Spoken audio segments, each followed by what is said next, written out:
Ini adalah pengungkapan yang mencengangkan, yang dibagikan oleh Presiden AS Donald Trump kepada publik Amerika.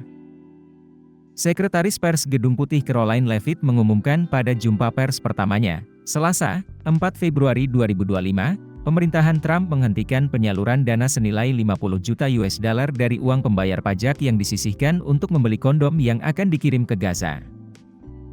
Keesokan harinya, Trump mengundang gelak tawa saat berkumpul untuk penandatanganan RUU di ruang timur Gedung Putih ketika ia mengulang variasi cerita yang sama. Melansir USA Today, Trump mengklaim pemerintahannya telah mengidentifikasi dan menghentikan pengiriman dana 50 juta US dollar ke Gaza untuk membeli kondom bagi Hamas. Masalahnya, tidak ada bukti yang menunjukkan hal itu benar. Anda tidak menemukan bukti apapun tentang hal itu karena hal itu tidak mungkin benar, kata Matthew Kavanagh, Direktur Pusat Kebijakan dan Politik Kesehatan Global Universitas Georgetown. Selama bertahun-tahun, pemerintah AS telah menyediakan kondom dan alat kontrasepsi lain senilai jutaan dolar ke negara-negara asing sebagai cara untuk membantu mencegah penyebaran AIDS dan HIV serta memastikan keluarga berencana tersedia di negara-negara berkembang.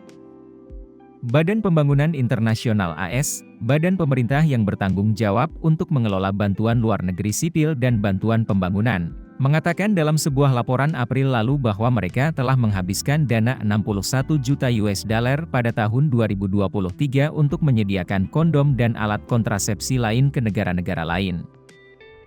Namun, menurut laporan tersebut, hanya 8 juta US dollar dari jumlah itu yang digunakan untuk membeli kondom. Dan tidak ada 1 sen pun yang digunakan untuk mengirim kondom ke Gaza. Menurut laporan terpisah yang dirilis pada tahun 2023, dari tahun 2016 hingga 2022, badan tersebut menghabiskan dana 118 juta US dollar untuk kondom bagi 60 negara, rata-rata sekitar 17 juta US dollar per tahun. Tak satu pun dari dana tersebut yang digunakan untuk Gaza. Ketika diminta untuk mendukung klaimnya, Gedung Putih merujuk pada pernyataan Departemen Luar Negeri yang mengatakan bahwa pemerintah telah menghentikan 2 ember bantuan senilai 50 juta US dollar yang dikirim ke Gaza melalui International Medical Corps, sebuah organisasi bantuan kemanusiaan nirlaba yang berpusat di Los Angeles. 100 juta US dollar untuk program-program ini termasuk alat kontrasepsi, kata pernyataan itu. Kondom secara tradisional selalu digunakan untuk keluarga berencana di negara-negara berkembang oleh USAID. Gedung Putih tidak menanggapi pertanyaan tentang berapa banyak dari 100 juta US dollar yang dihentikan itu akan digunakan untuk membeli kondom.